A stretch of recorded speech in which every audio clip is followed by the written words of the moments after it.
નમસ્કાર દર્શક મિત્રો, ગુજરાતની રાજનીતિમાં હવે મોટો વળાંક આવવાનો છે. કાલે નક્કી થનાર છે નવા જૂના નેતાઓ અને પરમ દિવસે સૌરાષ્ટ્ર નેતાઓ લેશે શપથ. પણ સૌથી મોટો પ્રશ્ન, કોણ આવશે નવા મંત્રીમંડળમાં અને કોણ બહાર જશે? લાંબા સમયથી ચાલી રહેલી ચર્ચાઓ, દાવો પ્રતિવાદો અને અફવાઓ વચ્ચે ફેસલો હવે લગભગ તૈયાર છે. સૂત્રો કહે છે ગાંધીનગરમાં આજ રાતે ભાજપના મોટા નેતાઓ અને સંઘના પ્રતિનિધિઓ વચ્ચે લાંબી બેઠક યોજાઈ રહી છે. કાલે સવારે નવા જૂની એટલે કે નવા મંત્રીઓની યાદી નક્કી થવાની છે.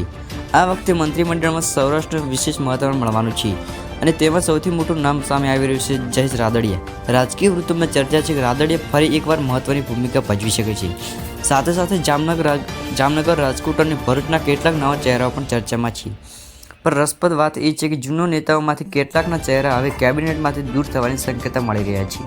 આંતરિક રીત વચ્ચે જૂથબાજી પણ પાર્ટી હાઈકમાન્ડ માટે પડકાર બની છે. તે કારણે જૂની ટીમમાંથી કેટલાક લોકોને શાંતિથી નિવૃત્ત થવું પડશે. કાલે નક્કી થનારી યાદી બાદ પરમ દિવસે સૌરાષ્ટ્રના આ નેતાઓ માટે શપથ વિધિ યોજાશે. ગાંધીનગર રાજભવનમાં વૈભવી સમારોહ યોજાશે, જેમાં રાજ્યના તમામ મોટા પદાધિકારીઓની હાજરી રહેશે અને એ દિવસે ગુજરાતની રાજનીતિમાં એક નવો અધ્યાય લખાશે.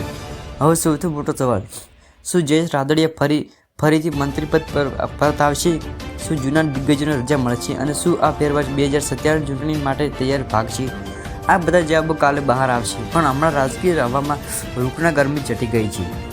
શું તમે માનો છો સૌરાષ્ટ્રમાંથી કયા નેતાઓ મંત્રી બનવા જોઈએ?